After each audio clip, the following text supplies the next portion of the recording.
मुंबई के प्रमुख शैक्षणिक संस्थानों में से एक RD&SH national college and SW.A science college के bachelor of accounting and finance विभाग ने हाल ही में एक अनूठी पहल की।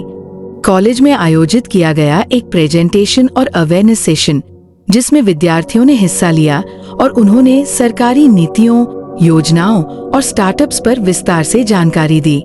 इस कार्यक्रम का उद्देश्य था युवाओं को भारत सरकार की योजनाओं जैसे कि startup India, make in India, digital India, प्रधानमंत्री मुद्रा योजना और अन्य योजनाओं के प्रति जागरूक करना। नमस्कार, स्वागत है आपका दैनिक कैप्चर न्यूज में। इस वक्त हम मौजूद है बैंड्रा आरडी नेशनल कॉलेज में, और आरडी नेशनल कॉलेज में आज वुमेन डेवलपमेंट को लेकर यहाँ पर एक कार्यक्रम का आयोजन किया गया है, जिसे भारत सरकार, महाराष्ट्र शासन द्वारा बहुत सारे जो है स्कीम्स है, गवर्नमेंट जो वुमेन को लेकर स्कीम्स निकाले हैं, लेकिन इसके जागरूकता बहुत कमी है। बहुत लोगों को इस स्कीम के बारे में पता नहीं होता है। उसी को लेकर आरडी नेशनल कॉलेज में जो है ये स्कीम को लेकर बच्चों ने यहाँ पर कुछ प्रेजेंटेशन दिए। तो हमारे साथ बैफ सेक्शन के जो इंचार्ज है मुकेश कनुजिया सर जुड़े हैं, उनसे ही हम जानेंगे आज के इस कार्यक्रम के बारे में। सर, स्वागत है आपका दैनिक कैप्चर न्यूज में। जैसे बहुत सारे जो स्कीम्स है महिलाओं को लेकर, जो महाराष्ट्र शासन की हम बात करें या भारत सरकार वुमेन डेवलपमेंट को बहुत ज्यादा प्रमोट कर रहे हैं। तो ये स्कीम्स के बारे में जैसे हमने देखी कि आपके बच्चे बहुत ज्यादा अच्छे प्रेजेंटेशन यहाँ पर दिए हैं, बहुत ज्यादा जागरूकता इसको लेकर यहाँ पर किया जा रहा है, तो क्या कहना चाहेंगे sir? First of all, good afternoon everyone. Thank you so much. I really appreciate NEP जो नेशनल एजुकेशन पॉलिसी जो आई है उसको लेकर। उसमें एक सब्जेक्ट है, उसका नाम है इंडियन इकोनॉमिक पॉलिसी, जो फोकस किया गया है विमेन एम्पावरमेंट के ऊपर। तो उसके अंदर स्टेट गवर्नमेंट और सेंट्रल गवर्नमेंट की काफ़ी योजनाएं हैं फीमेल को लेकर, मतलब विमेन को लेकर उनकी प्रगति कैसे होनी चाहिए, उनका एंटरप्रेन्योरशिप स्किल्स क्या होने चाहिए, और उनके काफ़ी कुछ अच्छी पॉलिसीज है जो अभी तक पूरे महाराष्ट्र में पहुंच नहीं पा रही है। मतलब इसका बेनिफिट है जो कुछ लोगों को मिल रहा है। तो मेरे student RD national college first year BAIF के डिपार्टमेंट के जो स्टूडेंट हैं, उनको हमने बोला कि इसके ऊपर प्रेजेंटेशन दो, जिससे जागरूकता बढ़े। अभी इतने हमारे स्टूडेंट्स की स्ट्रेंथ है 140। तो ये जो स्किल्स है, जो योजना है सेंट्रल गवर्नमेंट और स्टेट गवर्नमेंट का, ये यहाँ तक पहुंच रही है इनको। अभी सभी लोग बैठे हैं और सभी लोग प्रेजेंटेशन के बाद उनका क्वेश्चन आंसर होता है। पॉलिसीज कौन सी गवर्नमेंट ने बनाई, क्या यह पॉलिसी स्टेट गवर्नमेंट की है, सेंट्रल गवर्नमेंट की है, बजट कितना है पॉलिसीज का, पहले कितना बजट था, अभी कितना बजट है, और इसकी सुविधाएं कितने लोग तक पहुंची है। तो अभी मेरे बच्चों ने जो प्रेजेंटेशन दिया है, मैं चाहता हूं कि ये बच्चे अपने घर में जाके हर एक को बताए, अपनी सोसाइटी में बताए, और सोसाइटी से पूरे एरिया में जाए, और एरिया से पूरे नेशनल लेवल तक इस पॉलिसी का सभी लोग लुत्फ उठाए। तो ये आरडी नेशनल कॉलेज का एक मेन ऑब्जेक्टिव था, इसीलिए मैंने प्रेजेंटेशन रखा। हमारे डिपार्टमेंट ने स्टार्टअप और विमेन एम्पावरमेंट का। स्टार्टअप इसलिए क्योंकि काफ़ी सुविधाएं, काफ़ी योजनाएं जो गवर्नमेंट ने बनाई है, उसमें गवर्नमेंट काफ़ी आर्थिक स्थिति हमारी महिलाओं की सुधरे, इसके लिए काफ़ी कुछ पैसा भी दे रही है। तो उस पैसा लेकर काफ़ी बच्चे लोग उसका बेनिफिट ले सकते हैं और खुद की कंपनी स्टार्ट कर सकते हैं।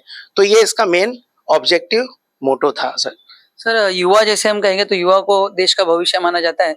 तो युवाओं में इस तरह की जागरूकता, तो इससे सोसाइटी में एक बहुत ही अलग मैसेज जाएगा। जैसे ये जो युवा है जिनको इतना अच्छा नॉलेज मिल रहा है स्कीम का, तो ये और जाके सोसाइटी में बहुत ज्यादा जागरूकता फैलाए। इसको आप किस तरह से देखते हो सर? मेरा मकसद यही है कि ये युवा है, और 66.6% जो हमारे देश में वो युवा पॉपुलेशन ही है, और फायदा इन्हीं लोग का है। और आजकल आप देख रहे हो कि अगर यहाँ पर भी आप देखोगे तो गर्ल्स का पॉपुलेशन ज्यादा है। तो मैं चाहता हूँ कि गर्ल्स जितनी भी फीमेल है उनको ये ज्यादा से ज्यादा बेनिफिट मिले। मेरे हिसाब से जो गर्ल्स है, विमेन है, they are the best economist, they are the best accountant, they are the best manager, and they know how to utilize the scarce resources in the society. The best example आप सभी लोग देखते हो कि आपके घर में मम्मी है, पिताजी है, वो पैसे लाके देते हैं, बट वो लिमिटेड पैसे में माँ घर किस तरह से चलाती है वो आप लोग को एक अच्छा देखने के लिए मिलता है। तो मैं यही देखता हूँ कि फीमेल के अंदर ये सब क्वालिटी मौजूद है, खाली इसको तराशना है हमको। और तराशा कैसे जाएगा? जो गवर्नमेंट ने स्कीम बनाया है उसका यूज करने चाहिए। बेनिफिट लो, गवर्नमेंट ने आपके लिए बनाया है। अगर आप इसका बेनिफिट नहीं लेंगे तो गवर्नमेंट क्या करेगा? वो फंड किसी और स्कीम में डाल देगा। तो मैं चाहता हूं कि मेरे ये प्रेजेंटेशन के माध्यम से मेरे जितने भी फीमेल स्टूडेंट हैं वो सब इसका बेनिफिट उठाए। और नॉट ओनली यू, आपके फैमिली मेंबर को बोलो, आपके रिश्तेदार को बोलो, आपके दोस्तों को बोलो और इसका प्रचार करो। तो ये हमारा मेन मकसद था।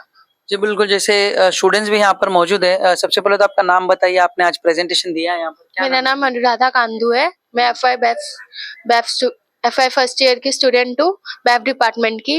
Thanks for the Mukesh sir and Praveen sir कि उन्होंने आज प्रेजेंटेशन रखा, हमें स्कीम्स के बारे में बताया। महिलाओं के क्या क्या स्कीम्स है, क्या क्या गवर्नमेंट्स ने बनाए हैं, हमें उनके बारे में बहुत सारी जानकारी मिली। जैसे कि मैंने भी प्रेजेंटेशन यहाँ पे दिया है। मेरा प्रेजेंटेशन का वुमेन एम्पावरमेंट का टॉपिक था प्रधानमंत्री उज्ज्वला योजना। इसमें रूरल एरिया में, मतलब गांव के लोगों को, महिलाओं को, पहले वो चूल्हे पे खाना बनाते थे, बहुत धुआं होता था, उससे बहुत सारी प्रॉब्लम्स होती थी, बच्चों को भी और महिलाओं को भी कैंसर जैसी बीमारी भी हो सकती थी। बट श्री नरेंद्र मोदी जी ने हमारे महिलाओं के बारे में सोचा और उन्हें एलपीजी कनेक्शन लागू किया। और अगर आप फर्स्ट सिलेंडर भरा रहे हो एलपीजी कनेक्शन का, तो आपको वो फर्स्ट में फ्री मिलेगा और एकदम लो प्राइस में आपको मिलेगा। Thank you. बिल्कुल, जैसे प्रवीण सर हमारे साथ है, जो लेक्चरर है यहाँ के। क्या कहना चाहेंगे सर, जो आज का इतना अच्छा कार्यक्रम आपके कॉलेज में आयोजन किया गया है, क्या कहना चाहेंगे? हमारा पर्पस यही था कि जब हम बैठे थे, विचार कर रहे थे कि कैसे आज के युवाओं में ये अवेयरनेस क्रिएट करें। तो डिपार्टमेंट ऑफ बैफ ने हम जब सोचा कि प्रेजेंटेशन सेशन रखना है, तो उसके पीछे पर्पस ये था कि आज जो आप आउटपुट देख रहे हो कि आज सबने प्रेजेंटेशन दिया, लेकिन इसके पीछे इन्होंने 1 महीने से मेहनत की है। अब उस 1 महीने में इन्होंने जो स्कीम लिए हैं उसके बारे में पूछा होगा, घर में इन्फॉर्मेशन निकाला होगा, नेट से ढूंढा होगा, पेपर में पढ़ा होगा, तो इनको भी अवेयरनेस आया। प्लस जब ये इन्फॉर्मेशन ढूंढ रहे थे तो जिनसे इन्होंने पूछा होगा उनको भी अवेयरनेस आया होगा कि ये स्कीम भी है गवर्नमेंट के। आज मैक्सिमम स्टूडेंट्स को पता नहीं था कि ये सारी स्कीम्स हैं। कुछ स्कीम्स तो इनिशियली हमें भी नहीं मालूम था कि ये स्कीम्स भी हैं, बट इन्होंने वो इन डेप्थ स्टडी किया, रिसर्च किया। तो कहीं ना कहीं हमारा ये सक्सेस रहा, ये सेशन करने का, कंडक्ट करने का पर्पस, बिकॉज हमने ना ही हमारे स्टूडेंट्स को, इनके फैमिली मेंबर्स को, सोसाइटी को, सबको अवेयर किया है स्कीम्स के बारे में। और इन स्कीम्स का बेनिफिट आई एम श्योर कि स्टूडेंट्स भी लेंगे, प्लस सोसाइटी में प्रोवाइड करेंगे। जी बिल्कुल, मुकेश सर से हम एक बात पूछना चाहेंगे सर। जैसे नेशनल कॉलेज की अगर हम बात करें तो इसके पहले भी जो कार्यक्रम हुआ था उसमें भी एकता में अखंडता बताया गया था, यूनिटी इन डाइवर्सिटी। स्टूडेंट्स ने बहुत ही अच्छा ये किया। तो नेशनल कॉलेज के बारे में आप क्या कहना चाहेंगे, जैसे सर कि हर बार कुछ नया मैसेज नेशनल कॉलेज लेकर आ रहा है लोगों के लिए? जैसे आपने कहा कि नेशनल कॉलेज, तो नेशनल कॉलेज एक उदाहरण है। हर नई चीज नेशनल कॉलेज से ही स्टार्ट होती है। तो आपने देखा होगा कि ग्रेटिट्यूड वीक हमने मनाया था, जहां पर हम लोग ने हर रिलीजियस प्लेसेस पे विजिट किया। हमारे यहाँ पर सभी रिलीजन को, सभी धर्मों को हमने एक जैसा माना है और सब धर्म हमको एक ही सिखाता है कि be a good human being. तो हमने सिद्धिविनायक विजिट किया, हमने माहिम दरगाह विजिट किया, हम सेंट पीटर्स चर्च गए, हमने फाउंडर्स डे सेलिब्रेट किया। तो हम बच्चों को सभी धर्मों का रिस्पेक्ट करना सिखाते हैं। तो यही हमारे कॉलेज की एक स्पेशलिटी है। और कहीं ना कहीं हमारी कॉलेज हमेशा ये सोचते रहती है कि किसी तरह से बुक के अलावा इनकी जो स्किल्स है वो किस तरह से डेवलप करें, और उसके हिसाब से हम लोग योजना बनाते रहते हैं। सबसे पहले तो आपका नाम बताइए और आज का जो प्रेजेंटेशन हुआ है, आपने किस जो टॉपिक पे प्रेजेंटेशन दिया है, कौन सी स्कीम को आपने यहाँ पर लेकर जागरूकता की है? मेरा नाम सैयद मिजत फातिमा है और आज हमारा टॉपिक था step scheme, support to training and employment for program for women. तो इसमें ये था कि जितनी भी औरतें रहती हैं, जितनी भी समाज में औरतें हैं, उनके पास हुनर बहुत होता है बट वो कहीं यूटिलाइज नहीं कर पाते हैं। लेकिन फिर हमने एक प्लेटफॉर्म बनाया गवर्नमेंट में, जिसपे आप रजिस्टर करके उस पे अपना जो फील्ड में आप अच्छे हैं उस चीज में इम्प्रूवमेंट कर सकते हैं। गवर्नमेंट आपको अपनी ट्रेनिंग देगी उसमें, हर एक फील्ड में अलग अलग, तो आप अपना स्किल्स इम्प्रूवमेंट कर सकते हैं ताकि आप उस फील्ड में आगे जा सके। और फिर आपके लिए वेज एम्प्लॉयमेंट रहेगी, आपको पगार मिल सकती है, आप इंडिपेंडेंट रहेंगे। तो वो एक बेनिफिट है, आपको किसी के ऊपर इंडिपेंडेंट नहीं रहना पड़ेगा। और आज के टाइम पे वुमेन्स के लिए बहुत जरूरी है कि अपना सेल्फ इंडिपेंडेंट रहना बहुत जरूरी है। तो आज हमारे स्कीम के बारे में यही था। आप क्या कहना चाहेंगे? तो जैसे कि हम सभी महिलाएं को आत्मनिर्भर होना बहुत ही ज़रूरी होता है, वैसे ही ये स्कीम हमें हेल्प करता है कि हम जाके वहाँ पे ट्रेनिंग ले सकते हैं, वर्कशॉप अटेंड करके हम फिर जॉब्स के लिए जा सकते हैं। वो जॉब्स की वजह से हम अपनी फैमिली को सपोर्ट कर सकते हैं। फैमिली के लिए हम एजुकेशन, हेल्थ सर्विस, न्यूट्रिशन सब कुछ हेल्प कर सकते हैं। आप कुछ बोलना चाहेंगे? Yes. So, STEP scheme acts as a powerful initiative in our country for women empowerment, and through this scheme, women not only support to their families but also they contribute to the economic and social development of the nation. Government हमें like खाली job करने नहीं सिखाता है, हमें खुद का business चालू करने के लिए भी फंडिंग देता है। ये एक बहुत अच्छी चीज़ है गवर्नमेंट की वैसे तो, और बहुत सारी स्कीम हमें आज पता चली। पता तो थी सबको बट डीपली हमें आज ये प्रेजेंटेशन की वजह से पता चली। तो थैंक यू सर और college obviously. Okay, thank you.